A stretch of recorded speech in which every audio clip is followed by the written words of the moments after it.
esteja convosco.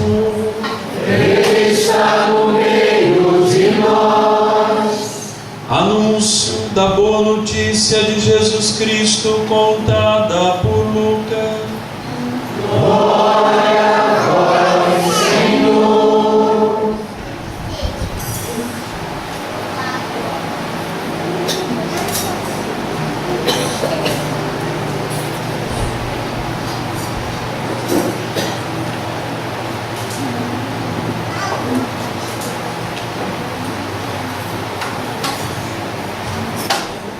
Naquele tempo, o anjo Gabriel foi enviado por Deus a uma cidade da Galileia chamada Nazaré, a uma virgem que prometida em casamento a um homem chamado José.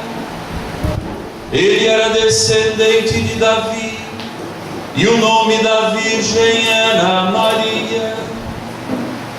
O anjo entrou onde ela estava e disse: alegra-te, cheia de graça, o Senhor está contigo. Maria ficou perturbada com estas palavras e começou a pensar qual seria o significado da saudação. O anjo então disse: não tenhas medo, Maria, porque encontrastes graça diante de Deus. Eis que conceberás e darás à luz a um filho, a quem porás o nome de Jesus. Ele será grande, será chamado Filho do Altíssimo, e o Senhor Deus lhe dará o trono do seu pai Davi. Ele reinará para sempre sobre os descendentes de Jacó, e o seu reino não terá fim. Maria perguntou ao anjo: como acontecerá isto, se eu não conheço homem algum? E o anjo respondeu: o Espírito virá sobre ti, e o poder do Altíssimo te cobrirá com sua sombra. Por isso, o menino que vai nascer será chamado Santo Filho de Deus. Também Isabel, tua parenta, concebeu um filho na velhice. Este já é o 6º mês daquela que era considerada estéril, porque para Deus nada é impossível. Maria então disse: eis aqui a serva do Senhor, faça-se em mim segundo a tua palavra. E o anjo retirou-se. Palavra da salvação. Glória a vós, Senhor.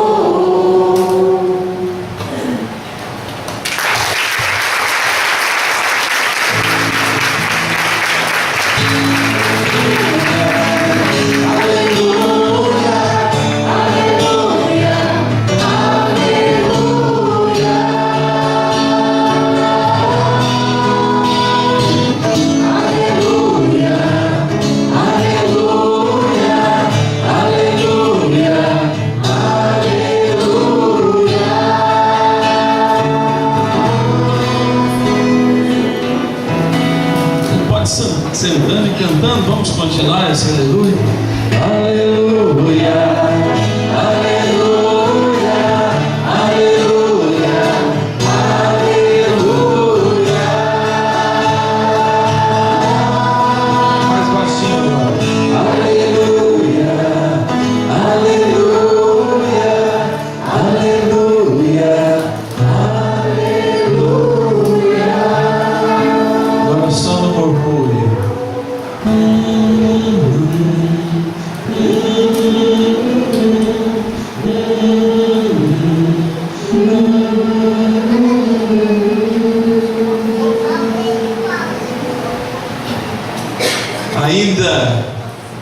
celebrando os gritos de aleluia daquela madrugada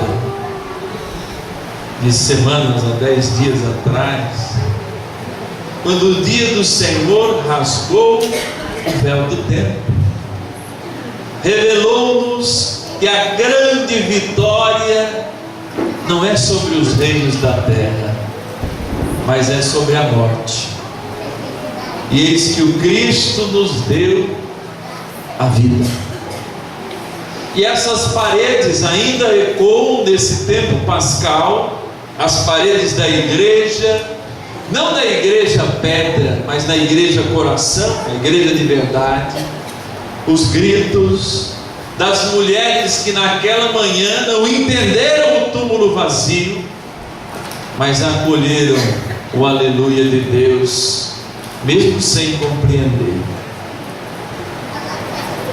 E o próprio Cordeiro imolado, agora ressuscitado, ele ecoa nesta comunidade com um grande grito de aleluia, o grito de ressurreição, o grito que não traduz apenas numa palavra ou num gesto, mas se traduz na nossa salvação e na realização plena desta salvação, que a gente vê essa realidade acontecer à medida que a palavra continua a ser revelada e à medida que essa palavra é encarnada no Cordeiro imolado, agora ressuscitado na fração do pão. E é dentro dessa mesma dimensão do aleluia da igreja que a casa-mãe do Cordeiro ressuscitado se encontra para contemplar a anunciação daquele que viria para se imolar e a partir da sua imolação nos salvar. Nós então nós nos contemplamos e nós nos felicitamos, porque para nós foi dada uma herança desde a anunciação, mas desde bem antes da anunciação, quando Deus começou o seu namoro com o povo, a ponto de encontrar no coração de Maria aquela que seria a serva perfeita para que nascesse o Salvador. Se a gente voltar na primeira leitura, 700 anos pelo menos antes, Israel tinha uma profunda angústia, porque lhe faltava desde Davi, mas principalmente em Davi, passou Salomão, grandes reis que construíram, mas nenhum como Davi, que vencera todos os reinos vizinhos e constituíra em si, a partir do seu povo, a verdadeira civilização de Israel. O grande rei de Israel ainda era esperado, ainda era amado, ainda era querido. Trazia-se na esperança do rei Davi o desejo, a moção de um rei que libertaria, de um descendente que nascesse desse rei que libertaria e seria o Salvador. E já se passavam gerações e gerações, e 700 anos antes de Cristo, quando Isaías escreve a primeira leitura, o primeiro chamado Isaías, que prenunciava a grande derrotada para o povo da Babilônia e a escravidão que viria em seguida, já se tinha o desejo de um Salvador. Ele era sempre esperado como um super-homem, como um Homem-Aranha de hoje, como um grande herói de hoje, e dotado das tecnologias da época, deveria aniquilar o inimigo e fazer com que Israel vigorasse como um reino de glória, um reino onde o seu Deus invisível, onde o seu Deus único pudesse provar aos outros deuses a sua grandeza, o seu penhor e a sua força. Restabelecer talvez o paraíso perdido, restabelecer talvez a vida que brotava do coração de Deus, a vida que o povo de Israel havia perdido quando encontraram no pecado a solução imediata para os seus problemas. A profecia em torno do ungido não era de ser apenas um homem qualquer. A fecundidade de um berço virginal era uma característica que colocava que o esperado recebia uma proteção mais que dobrada do Altíssimo, uma proteção única, pois como a humanidade e os líderes que levavam o povo de Israel, embora ungidos e muitas vezes profetas, não tinham conduzido verdadeiramente aquele povo à libertação. Havia uma espera. A libertação era necessária. A cruz da libertação definitiva era uma esperança para Israel, em meio à cruz da escravidão, da opressão, da falta da compreensão, de muitas vezes não contemplar as maravilhas de Deus e o seu amor. E é interessante que a morte, que reinava sobre todo o ser vivo criado, foi vencida pelo Senhor da vida. Não uma resposta de um rei que governaria toda a terra, mas a resposta de um homem que encarnara a condição na humildade do ser humano, para elevar o ser humano à condição de que pelo batismo ele renascesse para a eternidade. Não mais filhos da morte, mas hoje filhos da vida, pelo Cordeiro imolado na cruz. E aí a gente se volta para Israel. E aí a gente se volta para a nossa realidade pecadora, decaída. E há um grande anúncio para nós no dia de hoje. Presta atenção, Israel. O Senhor é nosso Deus, Ele se constitui um Senhor da nossa história, e nós temos um Salvador. Esse Salvador que era anunciado tornou-se uma realidade agora. Não é mais uma promessa. Não é mais uma promessa. E aí nós olhamos para a igreja primitiva, aquela igreja do primeiro século, que as novas comunidades também imitam na partilha dos bens, na partilha dos problemas, na realidade de querer estar juntos, de doar a sua vida por causa do Evangelho. A igreja primitiva, alicerçada nessa herança de Israel, ou seja, na esperança de um Deus que viria para transformar a realidade do homem, mas sem compreender muito que a vitória sobre a morte era a única vitória sobre um reino que nenhum outro rei havia vencido. Essa comunidade, unida em torno dos sinais visíveis da realidade invisível de Deus, dos sinais que Jesus deixara, a fração do pão, a constante utilização da palavra de Deus do Primeiro Testamento, a moção do Espírito para o Segundo Testamento, o Novo Testamento como nós conhecemos, e a relação do Cordeiro imolado, ressuscitado, fazia com que a igreja se prefigurasse, se enxergasse, não na figura do Cordeiro, mas na figura da mãe do Cordeiro. A imitação então de uma figura mais próxima da epifania celeste está na pessoa de Maria, que como a igreja é criatura, que como igreja é santa, mas que como igreja é humana, e embora não tenha experimentado o pecado, como a igreja também não experimenta na sua realidade material, Maria e a igreja são modelos únicos que as comunidades primitivas vão perseguindo para dizer: que comunidade nós somos? Nós somos aquela que imita Maria. A gente não tem condição de salvar, mas o nosso Senhor salva. Nós não temos condições de caminhar, mas o nosso Senhor caminha conosco. Nós trazemos muitas vezes o silêncio das dores da vida, mas o Senhor fala por nós. Por isso a igreja, como Maria, é chamada de mãe e mestra. Como Maria o foi plenamente, ao educar Jesus, ao empenhar para Jesus uma educação, não apenas na cultura do seu povo, mas uma educação para que Jesus descobrisse qual era a sua finalidade.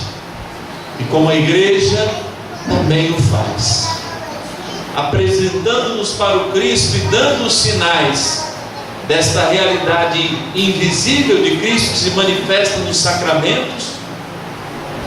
Maria é a figura da igreja e a igreja é a figura de Maria, que alimenta com o seu filho, que acolhe as benesses do seu filho, que distribui essas benesses.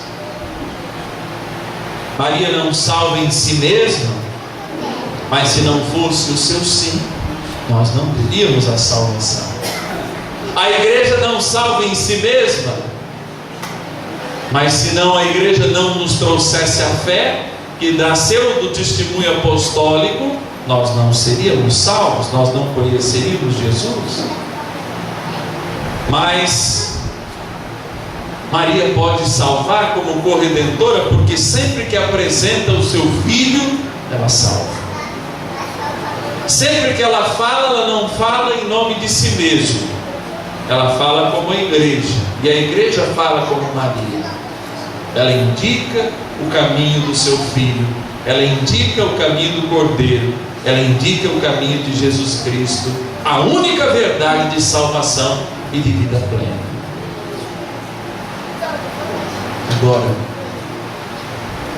uma comunidade alicerçada na mística reparadora do Cordeiro de Deus, dentro da sua eclesialidade, ela se encontra como a igreja primitiva, revestida dos sinais marianos, porque ela persegue a vontade salvífica do Cordeiro, como Maria o fez, vezes no silêncio, vezes no anúncio profético, mas sobretudo na presença da realidade salvífica de Deus. Hoje, conversando com Ângela e buscando os sinais deste dia, onde a investidura e a revestidura do sinal mariano recai sobre o corpo, mas sobretudo o pescoço de cada filho da comunidade Eis o Cordeiro de Deus, eu brincava ainda: eu vou fazer uma homilia carismática ou teológica? Optamos, por ordem da fundadora, fazer uma homilia teológica. E aí coube a graça do Espírito a esse humilde teólogo interpretar os sinais da vida de Ângela, dos seus cofundadores e da vida desta comunidade, e a partir desses sinais enxergar tudo isso que nós até agora meditamos. Nos seus inícios, não o terço todo, mas parte do terço era colocado no pulso. A comunidade ainda não existia, e como Maria não tinha enxergado o Cristo ressuscitado, então agia no silêncio, na espera da vontade do chamado de Deus. O agir das pessoas que colocavam sobre os seus braços, sobre perto de suas mãos, a dezena do terço, era o mesmo agir silencioso de Maria, que não sabia ainda qual era a grandeza do projeto do seu filho, embora isso tinha sido anunciado. Não sabia da grandeza do que iria acontecer, mas permanecia em silêncio, esperando a vontade de Deus. A moção volta depois da experiência com o Cristo ressuscitado, na casa da mãe de Fátima, não mais com o terço, com parte do terço nas mãos, mas agora um terço de cristal que remete a Santa Teresa de Ávila, pois a casa de cristal nas moradas é o lugar onde na profundidade do nosso coração Deus se revela. E desta mesma maneira, uma revelação numa casa de Maria, mãe do ressuscitado em Fátima, a comunidade Eis o Cordeiro de Deus ganha um agir de ressuscitado. O sinal não envolve mais o silêncio das mãos, mas o sinal envolve a garganta, que segura através do pescoço todo a cabeça, que é a capta, ou seja, faz com que o desejo mariano seja um desejo capital desta comunidade. Maria é o pescoço. Se o Cristo é a cabeça, Maria é o pescoço. E é por isso que Maria fala tanto a esta comunidade. Fala tanto. Eu curto bastante Maria do silêncio, mas aqui Maria tagarela. Porque o seu sinal, o sinal da sua santidade, não está no agir silencioso das mãos, mas pela moção foi colocada no pescoço que proclama a vontade da família do Cordeiro de Deus imolado e ressuscitado pela boca de Nossa Senhora.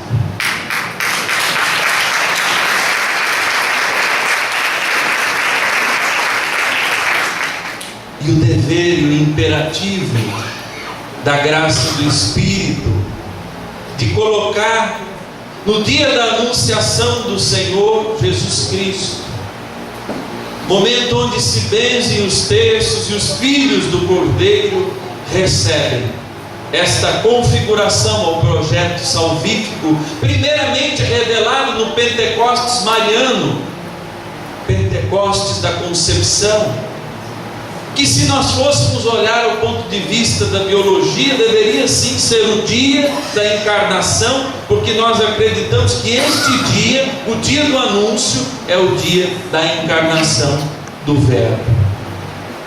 O que trazer então neste dia como sinal,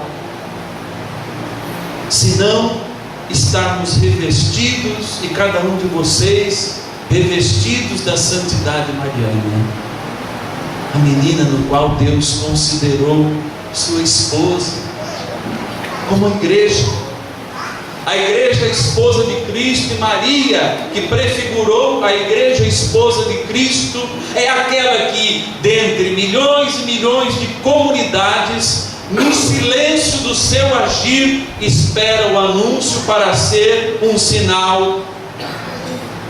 Como Eva foi para o pecado, Maria é para a santidade, para os filhos do Cordeiro de Deus, para um novo tempo, uma nova história, uma nova realidade. E é por isso que Maria encerra sobre si, tanto na vocação para o matrimônio que foi continuada, mas na mesma natureza da pureza virginal, chamar uma comunidade a ser aliança e vida, aliança de pessoas que continuam a viver no mundo, e vida para os que vivem o matrimônio como Maria viveu com São José, e ao mesmo tempo aqueles que se consagram na pureza virginal da Mãe do Senhor e continuam-se com nessa pureza nutrindo o nascimento de Cristo de maneira bem mariana. Esta investidura também feita no dia de hoje lembra a perturbação profética que Maria teve diante do anúncio e que cada um de nós ainda temos quando Maria fala na graça do Espírito e chama a cada um de nós a realizar, a partir do sim dela, que não está traduzido num sim, mas num eis-me aqui, o eis-me aqui de todo esse povo. Somos que, como a Eucaristia, apresentados. Eis o Cordeiro de Deus que tira o pecado do mundo. Eis a comunidade que dá o mesmo brado de João Batista, e aqueles que têm o dever de, reconstituindo o rosto marcado pelo pecado, ser o sinal do Cordeiro que tira o pecado do mundo. E isso é perturbante. A ciência mariana de perguntar como aquilo aconteceria, como nós ouvimos do Evangelho, é a mesma ciência que faz a gente saber quem fez as coisas, que a gente conhece pela fé, mas sobretudo é nos perguntar como estas coisas foram feitas e como isso se realizará no nosso meio. E é por isso que no dia de hoje nós lembramos que esta comunidade, esta investidura, traz também uma realidade pentecostal, porque o próprio anjo vira para Maria como vira para a comunidade Eis o Cordeiro de hoje, dizendo: o Espírito Santo virá sobre ti e vai te cobrir como uma sombra. A investidura do terço, então, também é uma realidade pentecostal, onde a graça de Deus acontece. E é claro que hoje, dias de sinais de conversão, de sinais de pessoas que eram improdutivas na realização da profecia, e como Isabel se manifestam, mesmo nas suas limitações, ao Cordeiro, ao remeter o Cordeiro, porque neste dia nasceu aquele que disse: eis o Cordeiro de Deus. Neste dia também foi anunciado que João Batista não seria um qualquer, mas seria aquele que aplanaria os caminhos do Senhor e revelaria para o mundo quem verdadeiramente seria o Cristo, o último Cordeiro a ser imolado, o objeto último da nossa salvação. E a última das respostas que Maria dá é o fiat, é o faça-se. Mas o faça-se de Maria, que resume o seu sim, é seguido de um despojamento de obediência e de vontade. Eis-me aqui como a tua serva, a tua escrava, que aconteça o que vós quereis que aconteça, não o que eu quero. A resposta de santidade é então um ser como Maria. E o ser como Maria coloca-nos também sobre os nossos corpos, mas especialmente sobre os nossos pescoços, um dizer, um ditame, mas sobretudo o imperativo de que, tendo sobre nós um sinal mariano, nós queremos ser como Maria, nós queremos nos configurar a ela, nós queremos dar uma resposta como ela, não um sim vago, mas um sim de caminhada, um eis-me aqui, um faça-se em mim, um abusa da tua vontade, Senhor, e realiza em mim a tua vida. E de maneira especial, na última das moções, na mais recente de Ângela, a consagração definitiva, como que passada numa prova de fogo como ouro, adorna o pescoço daqueles que definitivamente consagrados recebem o símbolo desta consagração provada no ouro, o terço na cor dourada. E é diante de nós que Deus faz acontecer essa graça, e é diante de nós que nós somos chamados a sermos provados no fogo, a viver a santidade de Maria, a buscar nas ciências e na oração as respostas que a nossa fé não consegue dar, mas sabendo sempre que o princípio, o meio e o fim de tudo é o Cordeiro imolado, hoje ressuscitado, que nos deixou um modelo de comunidade, o modelo de Maria, no silêncio da espera e no Cristo ressuscitado, no brado profético de uma mulher que fala aos filhos do seu filho, para sermos santos, para sermos provados no fogo. E à medida em que somos santos e provados no fogo, nós somos os diferentes, os consagrados, os que, tirados do meio, são chamados pelo seu sim, pelo seu fiat, pelo seu et antilha, filhos do Cordeiro de Deus. Um instante em silêncio, meditemos.